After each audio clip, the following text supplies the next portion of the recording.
This program sponsored by Marwadi University, Rajkot, Gujarat. Join Global Campus for a 360-degree education.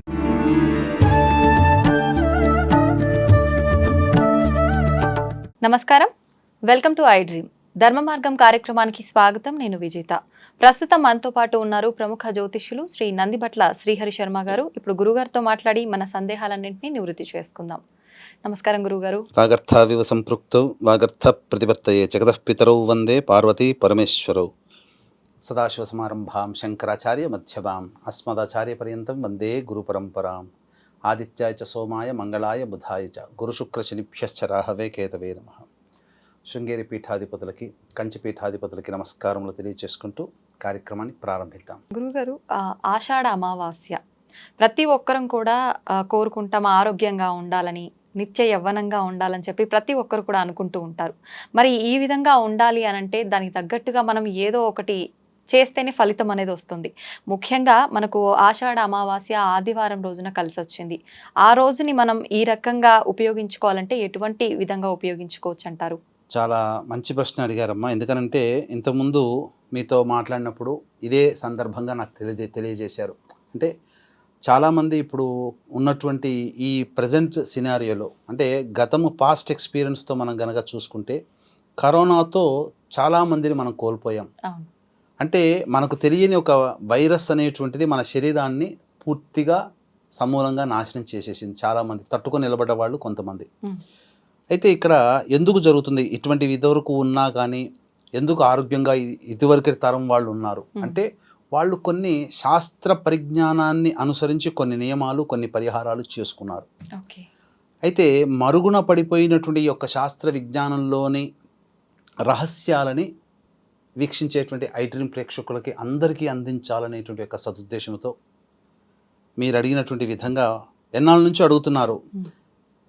భవిష్యత్ అనేటువంటిది ఆందోళనకరంగా ఉంటుందని చాలామంది శాస్త్రవేత్తలు చెప్తున్నారు. మరి ఏదైనా ఒక మంచి పరిహారం మనకు ఉన్నప్పుడు, అవసరం ఉన్నప్పుడు చెప్పండి అని అంటే తప్పకుండా అన్నాను. ఈ అవసరం ఇప్పుడు వచ్చిందమ్మా. ఇప్పుడు వచ్చింది. ఎందుకనంటే ఆదివారము అమావాస్య అనేటువంటిది సంవత్సరంలో 4-5 సార్లు వస్తుంది కామన్గా. అలాగే ఆదివారము పుష్యమి నక్షత్రం కలిసినటువంటి పుష్యార్క యోగము కూడా 3-4 సార్లు వస్తుంది. కానీ అత్యంత రేర్గా, అలభ్యముగా ఆదివారము, అమావాస్య, పుష్యమి నక్షత్రం ఈ 3 కలిసి రావడం మాత్రం చాలా రేర్. చాలామంది ఏమంటారంటే, కొంతమంది మా జీవితంలో చూడలేదండి అని అంటారు. కానీ వాస్తవం అది కాదు. 2021 ఆగస్టు 8వ తారీఖు రోజున ఇట్లాంటి ఆదివారం, అమావాస్య, పుష్యమి నక్షత్రం కలిసినటువంటి రోజు వచ్చింది. ఇది సాధారణంగా కోటి సూర్యగ్రహణాలు వచ్చినప్పుడు జపం చేసినా, పూజ చేసినా, హోమం చేసుకున్నా, దానం చేసినా ఎంతటి పుణ్యఫలం ఉంటుందో అంతే సమానమైన ఫలితం ఈ యొక్క ఆదివారం, అమావాస్య, పుష్యమి నక్షత్రం రోజున కలిసి వచ్చినటువంటి రోజున వస్తుంది. కాబట్టి ప్రేక్షకులందరూ కూడా మీ ఇష్టదేవత ఆరాధనని తప్పకుండా ఆ రోజున చేసుకోండి. లలిత అమ్మవారిని చేసేవాళ్ళు సూర్యోదయం కంటే ముందే స్నానం ఆచరించుకొని చక్కగా లలిత అమ్మవారిని పూజ చేసుకోవాలి. సహస్రనామ పారాయణం, సిద్ధి యోగము 10:39 వరకు ఉంది ఆ రోజున. కాబట్టి ఆ రోజున 10:30 వరకు కూడా మీరు ఏదైనా మీ ఇష్టదేవత ఆరాధనని జపం చేసుకోండి, పారాయణం చేయండి, స్తోత్ర పారాయణాలు చేయండి, కవచాలు చదువుకోండి. ఇలా ఏదైనా కానీ చేయండి. విష్ణు సహస్రనామం, లలితా సహస్రనామం, శివ సహస్రనామం, ఇలా ఏ విధంగానైనా. అయితే ఇవన్నీ ఏవి చేయాలన్నా, మనం ఏ పని చేయాలన్నా మనకు ఆరోగ్యంగా ఉండాలి కదమ్మా. పైగా ఇప్పుడున్నటువంటి పాశ్చాత్య శాస్త్రవేత్తలు ఏమో రీసెర్చ్ చేసి అనాలిసిస్ చెప్పి మనకు చెప్పింది ఏంటంటే 2028 వరకు కూడా గడ్డు కాలమే. ఎప్పుడు ఏం జరుగుతుందో, ఎటువంటి వైరస్ వచ్చి మనిషిని ఇబ్బంది పెడుతుందో తెలియదు. ఇంకా కరోనా పోయింది అని అనుకుంటున్నాం, కానీ మన శరీరంలో ఎక్కడో ఒక చోట ఉంది. కానీ అవసరం వచ్చినప్పుడు అది మళ్ళీ పంజా విప్పుతుంది. ఖచ్చితంగా 2028 లోపల మళ్ళీ ఈ యొక్క జ్యోతిష్య శాస్త్ర ప్రకారము గ్రహాల యొక్క గమనాన్ని అనుసరించి 2028 వరకు మానవుల యొక్క జీవితానికి ప్రమాదం పొంచి ఉందమ్మా. ఆరోగ్యపరంగా ఖచ్చితంగా అనారోగ్యం. మరి ఇటువంటి సమయంలో మరి మనమందరం ఆరోగ్యంగా ఉండాలి అని అంటే మామూలుగా డాక్టర్ని సంప్రదించడం ఖచ్చితం, మంచి వైద్యం చేయడం ఖచ్చితం. కానీ శరీరం కూడా గట్టితనంగా ఉండాలి అని అంటే ఒక అద్భుతమైనటువంటి పరిహారం అనేటువంటిది ఒకటి ఉంటుంది. ఆ పరిహారాన్ని పాటించాలి. ఆ పాటించాలి అని అంటే కొన్ని తిథులు, నక్షత్రాల యొక్క కలయిక వచ్చి తీరాలి ఓకే. పుణ్య రోజుల్లో. ఆ. అటువంటి కలయిక రేపే ఆగస్టు 4వ తారీఖు రోజున ఆదివారము పుష్యమి అమావాస్య కలిసి వస్తున్నటువంటిది. ఓకే. కాబట్టి ఇప్పుడు చెప్పబోయేటువంటి పరిహారాన్ని వీక్షించేటువంటి ప్రేక్షకులు అందరూ కూడా జాగ్రత్తగా గమనించండి, ఏమాత్రం స్కిప్ అవ్వకండి. వీలైతే ఈ యొక్క వీడియో నచ్చినప్పుడు 10 మందికి షేర్ చేయండి, ఎందుకంటే 10 మంది జీవితాన్ని బాగు చేసినటువంటి వాళ్ళు అవుతారు. కాబట్టి ఏం చెయ్యాలి ఆ రోజున అంటే, మనకు ఈ వర్షం పడిన తర్వాత పొలాల గట్టు వెంబడి అలాగే రహదారుల పక్కన కొన్ని వృక్షములు ఉంటాయి, మొక్కలు పెరుగుతాయి. అందులో రాజ్య సమానమైనటువంటిది తెల్ల గలిజేరు. అయితే వీక్షించేటువంటి ప్రేక్షకులు గమనించాల్సింది ఏంటంటే, అటుక మామిడి అనేటువంటి యొక్క మొక్క కూడా ఉంటుందమ్మా. సేమ్ అదే తెల్ల గలిజేరు, అందులో కూడా తెలుపు వర్ణంది ఎరుపు వర్ణంది ఉంటుంది. గలిజేరు వృక్షంలో కూడా తెలుపు వర్ణము మరియు ఎరుపు వర్ణం ఉంటుంది. కాకపోతే అసలు సిసలైనటువంటి తెల్ల గలిజేరు, దీన్ని శ్వేతార్ణవ అంటారు, పునర్నవ అంటారు. దీనివల్ల ఏంటంటే చెడిపోయినటువంటి అవయవాలన్నీ కూడా మళ్ళీ రీసైకిల్ అవుతాయి, అంటే బాగుపడతాయి. ముఖ్యంగా కిడ్నీ సంబంధమైనటువంటి వ్యాధులలో ఈ తెల్ల గలిజేరు వేరుని అలాగే మొక్కని అన్నిటినీ సమూలంగా వాడతారు. ఆయుర్వేద వైద్యులకి మాత్రం బాగా తెలుస్తుంది. అలాగే స్వర్ణకారులకి, విశ్వబ్రాహ్మణులకి తెల్ల గలిజేరు వేరు యొక్క ప్రాధాన్యత తెలుస్తుంది. సాధారణమైనటువంటి మానవులకి కనబడేదేమో ఇది అనేక యూట్యూబ్ ఛానల్లో తెల్ల గలిజేరుని కొట్టగానే వచ్చేటువంటిది అసలు సిసలైన తెల్ల గలిజేరు కాదు, అటుక మామిడి. ఈ విషయం నాకు నా శిష్య సమానులైనటువంటి వారు చారి సుధాకర్ గారు అనేవాళ్ళు కరీంనగర్ వాస్తవ్యులు, వాళ్ళు మనకు తెలియచేశారు. వీడియో కూడా చూశాను. మా ఇంటి పక్కనే చాలా పెరిగింది. ఇలాంటి పుణ్యతిథి కోసం నేను వెయిట్ చేస్తున్నాను. అది తెల్లగలిజేరు అని నా మనసులో ఉండిపోయింది. కానీ వాళ్ళకి ఆ వీడియో తీసి చూపిస్తే ఇది తెల్లగలిజేరు కాదు గురువు గారు, ఇది అటుక మామిడి అంటారు, దీన్ని ఇప్పుడు అందరూ వాడుతున్నారు, లేని రోగాన్ని కొని తెచ్చుకుంటున్నారు. కాబట్టి అసలు సిసలైన తెల్ల గలిజేరుని మాత్రమే మీరు సేకరించాలి. దానికి వచ్చేసేసి శనివారం నాడు మధ్యాహ్నం భోజనం చేసిన రాత్రికి ఉపవాసం ఉండాలి, బ్రహ్మచర్యాన్ని పాటించాలి. ఇక పొద్దున్నే లేచి, ఆదివారం పొద్దునే ఆగస్టు 4వ తారీఖు పొద్దున్నే లేచి కాలకృత్యాదులు తీర్చుకొని సూర్యోదయం అవ్వడంతోనే ఎక్కడైతే మీకు తెల్ల గలిజేరు ఉందో ఆ తెల్ల గలిజేరు దగ్గరికి వెళ్ళి ఆ తెల్ల గలిజేరు వేరుని సమూలముగా తీసుకొని రావాలి. అయితే ఎలా పడితే అలా తీసుకొని రాకూడదమ్మా, దీనికంటూ ఒక విధానం ఉంది. ఈ యొక్క ఏ వృక్షాన్నైనా కానీ అది కూడా ప్రాణంతో ఉన్నటువంటిదే. డార్విన్ చెప్పినటువంటి సిద్ధాంతం ప్రకారం ఏంటి, ప్రతి వృక్షముకిలో కూడా జీవం ఉంటుంది అని అందరికీ తెలిసిందే, ప్రాణం ఉంటుంది.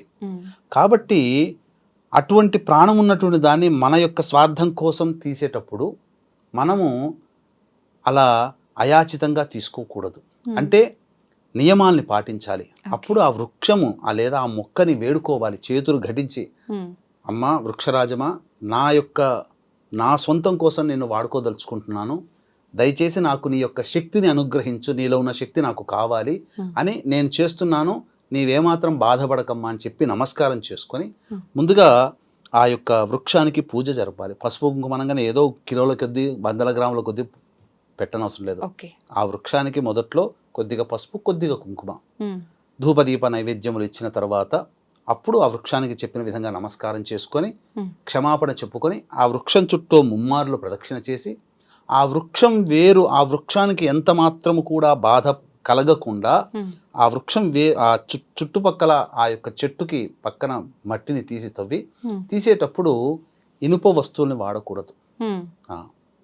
వీలైతే చెక్కని కానీ లేకపోతే ఇతరత్రా అని కానీ లేదా చేత్తోనైనా కానీ ఇనుప వస్తువును వాడుతూ తవ్వకూడదు ఆ సమయంలో. ఆదివారం అమావాస్య పుష్యమి నక్షత్రం కలిసినటువంటి ఆగస్టు 4వ తారీఖు రోజున ఇప్పుడు మనం చెప్పుకోబోయే పరిహారం. దీన్ని చాలా జాగ్రత్తగా వేర్లతో సహా తీసుకొని వచ్చేసేసి ఇంటికి రాగానే నీడన ఆరబెట్టండి. ఏ సమయంలో చెయ్యాలి? ఉదయం 6:59 నుంచి 9 గంటల వరకు కూడా సింహలగ్నం ఉంటుంది. లగ్నంలో శుక్రబుధులు శుభగ్రహాల యొక్క స్థితిగతి ఉంది. కాబట్టి ఆ 7 గంటల నుంచి 9 గంటల మధ్య కాలంలో తీయాలి.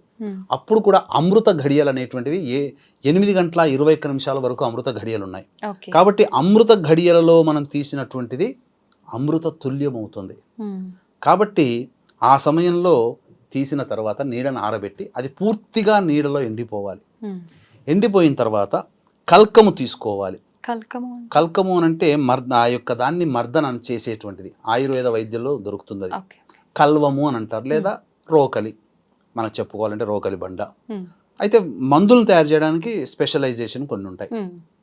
కాబట్టి అందులో ఆ యొక్క సమూలము అంటే పువ్వులు, ఆకులు, వేర్లతో సహా, కాండములతో సహా అన్నీ ఉండాలి అందులో. చక్కగా అప్పుడు వాటన్నిటిని పిండిలాగా చేసుకొని ఒక పిండి తయారవుతుంది. అంటే మన బియ్య పిండి, గోధుమ పిండి ఎలాగో ఆ యొక్క ఆకులతో దంచిన తర్వాత పిండి తయారవుతుంది. ఆ పిండిని ఆ కల్బంలో వేసుకొని అప్పుడు ఆ యొక్క ఉన్నటువంటి చూర్ణము, ఆ చూర్ణానికి తగ్గట్టుగా ఆవునేతి, అంటే ఆవునేతిని, తేనెని కూడా ఉపయోగించాలి. ఎలాంటి నిష్పత్తిలో ఆవునేతిని, తేనెని ఉపయోగించాలంటే 1:4 నిష్పత్తిలో. ఇప్పుడు 100 గ్రాముల తేనె తీసుకొని ఆ చూర్ణాన్ని కలిపి, ఆ చూర్ణంలో 100 గ్రాముల తేనె కలిపి బాగా మర్దన చేస్తే ఆవు నెయ్యి అంతా చూర్ణానికి అంటుకుని కలిసిపోతుంది. అప్పుడు అందులో 25 గ్రాముల తేనె కూడా వేసి మళ్ళీ మర్దన చేయాలి. ఇలా చేసిన తర్వాత ఒక లేహ్యం లాగా తయారవుతుంది. ఆ లేహ్యాన్ని తీసుకొని ఒక మట్టి కుండ లేదా ఇత్తడి పాత్రతోనైనా వెండితోనైనా చేసినా చాలు. ఆ విధంగా చేసినటువంటి దాన్ని వీలైతే అందరికీ మట్టి కుండ కాబట్టి మట్టి కుండని కూడా చక్కగా ఉప్పు నీటితో కడగాలి. మొదలు కడిగితే అందులో ఉన్నటువంటి రంధ్రాలన్నీ కూడా లోపల ఉన్నవి మూసుకుపోతాయి. అప్పుడు ఆ యొక్క మట్టి కుండ కూడా శ్రేష్టంగా తయారవుతుంది. ఇప్పుడు మనం మంచినీళ్ళు తాగడానికి కుండ కొనుక్కున్నా మొదలు ఉప్పు నీటితో కడగాలి, లేదా సున్నం నీటితో కడగాలి. అప్పుడే మనం మంచినీళ్ళు తాగడానికి ఉపయోగపడుతుంది. ఆ విధంగా కుండని, చిన్నటి కుండని మనము తయారు చేసుకొని శుద్ధి చేసుకొని అప్పుడు ఎండిన తర్వాత ఆ యొక్క లేహ్యం ఏదైతే తయారు చేసుకున్నామో ఆ లేహ్యాన్ని కుండలో పెట్టి దానిపైన మళ్ళీ మూత పెట్టాలి. మూత పెట్టి చీలమన్ను ఇవ్వాలి. చీలమన్ను అంటే ఏంటి? మనకు మట్టి దొరుకుతుంది కదా, ఎర్రటి మెత్తటి మట్టి, దాన్ని నీళ్లు కలిపితే బంకలాగా తయారవుతుంది. దాన్ని అంతా కూడా ఆ మట్టి ఆ కుండ లోపలికి ఎటువంటి గాలి జొరపడకుండా క్లోజ్ చేయాలి. కప్పి పెట్టేటట్టుగా దాని చుట్టూ కూడా అద్దాలి. అద్ది మీకు ఇప్పుడు అన్ని నగరాలు కదమ్మా, నగరాలు కాబట్టి స్థలం ఉండదు. కాబట్టి ఇంట్లో బియ్యపు ధాన్యం నిల్వ చేసుకునే డబ్బాలు ఉంటాయి కదా, దాని డబ్బాలో నిలువున కిందన పెట్టేసేసి కప్పి వేసేసి దానికి ఎటువంటి గాలి, ఎటువంటి వెలుతురు చొరబడినటువంటి ప్లేస్లో దాన్ని పెట్టాలి. చీకటిగా ఉండాలి. లేదు ఇల్లు మాకు విశాలంగా ఉందని అనుకుంటే ఈశాన్యం వైపున, ఇంటికి ఈశాన్యం వైపున కానీ ఉత్తరం వైపున కానీ గొయ్యి తవ్వి ఆ గోతిలో ఒక చక్కటి శుభ్ర వస్త్రము పరిచి ఆ వస్త్రం మీద ఈ కుండని పెట్టి పూర్తిగా మళ్ళీ దానిపైన ఒక చిన్న బండలు పెట్టాలి. పెట్టేసేసి పూర్తిగా మట్టిని పూడ్చి వేసేసి ఒక మండలం రోజులు దాన్ని కదపకూడదు, అస్సలు కదపకూడదు. ఈ లోపల ఆ యొక్క లేహ్యం అంతా కూడాను మొత్తం కలిసిపోతుంది ఆవు నెయ్యితో, తేనెతో. అప్పుడు 41 రోజులు అయిన తర్వాత శుభవారం రోజున బుధ, గురు, శుక్రవారంలో తిథి కూడా మంచిదై ఉండాలి, నక్షత్రం కూడా ఇంకా మంచిదైతే శ్రేష్టం.